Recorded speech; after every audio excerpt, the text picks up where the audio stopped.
শ্রোতা, আসসালামু আলাইকুম।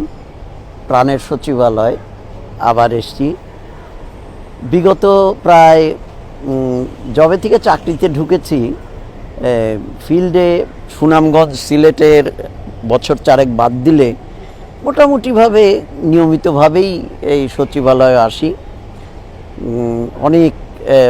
অনেক কিছুরই সাক্ষী। সচিবালয় কেমন পাল্টে গেল, সুন্দর সুন্দর বিল্ডিং হলো, অনেক স্যার অনেক ভালো, অনেক মহৎ মানুষের সাহচর্যে গিয়েছি। তাদের সাথে কাজ করবার সৌভাগ্য হয়েছে। অনেক বিখ্যাত মানুষ তারা, প্রতিনিয়ত তাদের কাছে কাজ শিখেছি। তো আজকে চাকরি জীবনের লাস্ট কোয়াড্রেন্টে দাঁড়িয়ে সচিবালয়ের সেই স্মৃতিগুলো অনেক বেশি মনে পড়ে। তো যাই হোক, সচিবালয় যেটা আমরা অনেক সময় মন্ত্রণালয়ও বলি, এখানে আসলে গভর্নমেন্টের যারা চিফ এক্সিকিউটিভ তারা এখানে তাদের দপ্তর এটি, এবং তারা এখানেই তারা বসেন এবং দেশের পরিচালনার জন্য যে ধরনের কার্যক্রম বর্তমানে গ্রহণ করা হচ্ছে এবং ভবিষ্যতে গৃহীত হবে, সবগুলোই তারা পরিকল্পনা করে থাকেন। সুতরাং সেই যে একটা প্রক্রিয়ার সাথে চাকরি জীবনের শুরু থেকেই নিজেকে সংশ্লিষ্ট রাখতে পেরে মাঝে মাঝে অনেক ভালো লাগে বা গর্ববোধ করি।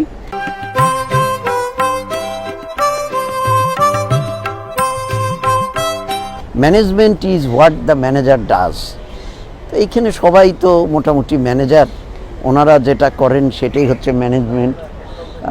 তবে আমার মনে হয় সচিবালয়ের আগের দিন আর এখনকার মধ্যে অনেক পার্থক্য। কাজের স্পিড এসছে, এছাড়া সচিবালয়ের কাজের যে ফিজিক্যাল যে ফ্যাসিলিটিস সেটাও কিন্তু বহুগুণে বেড়েছে, আমরা দেখতে পাই। আর তাছাড়া যে সামগ্রিক অর্থে পাবলিক অ্যাডমিনিস্ট্রেশনের যে অ্যাটিটিউডনাল চেঞ্জেস, সেটা কিন্তু অনেক অর্থেই এসছে। এখন আমরা যারা বিভিন্ন লাইন ডিপার্টমেন্টে কাজ করি, তারা যে কোনোভাবেই হোক, ফর্মাল ইনফর্মাল অনেক ডিসিশন আমরা নিতে পারি। কাজের মনিটরিং এবং ফলো আপে সচিবালয় সংযুক্ত হওয়ার কারণে আমাদের কাজের গুণগত মান এবং আমাদের যে দায়বদ্ধতা, এটা পারস্পরিক দায়বদ্ধতা বলতে হয়, কেননা ওনাদের সাথে মাননীয় মন্ত্রীরা রিলেটেড। মাননীয় মন্ত্রীরা ডিরেক্টলি পাবলিক ডোমেনে থাকেন, কাজেই আমাদের এই যে পারস্পরিক যে একটা দায়বদ্ধতা, সেটাও কিন্তু অনেকাংশে বেড়েছে। তো সরকার সনাতনী যে পাবলিক অ্যাডমিনিস্ট্রেশন থেকে বেরিয়ে এসে নিউ পাবলিক ম্যানেজমেন্টের যে কনসেপ্ট, সেটি ইন্ট্রোডিউস করেছেন। এখন অ্যানুয়াল পারফরমেন্স অ্যাগ্রিমেন্ট হয় প্রতিটি দপ্তরের সাথে। সম্মানিত সচিব স্যারের সাথে মাননীয় প্রধানমন্ত্রীর দপ্তরের একটা অ্যাগ্রিমেন্ট হয়, যে আগে শুধু টাইম গেলেই একটা সরকারি কর্মকর্তার পদোন্নতি হতো, কিন্তু এখন তার কাজটাকেও মূল্যায়ন করা হয়।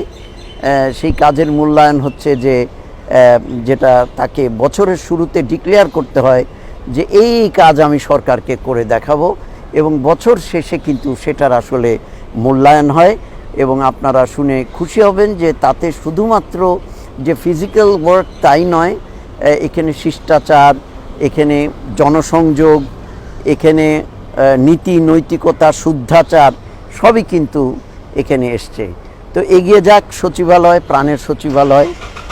হয়তো আগামী দিনে পেপারলেস হয়ে যাবে, যদিও অনেক জায়গাতেই ফাইলিং সিস্টেম চালু হয়েছে। তো আমার মনে হয় এটি আরও বেগবান হলে কাজের গতি প্রকৃতি আরও বাড়বে, এবং আমরা একটা সত্যিকার অর্থে একটা স্বচ্ছ জবাবদিহি প্রশাসন, যেটি মানুষ চায় এবং সরকার যেটির জন্য প্রাণান্তর চেষ্টা করছে, সেটি হবে। তো সবাই ভালো থাকবেন। Thanks for watching. Thank you very much.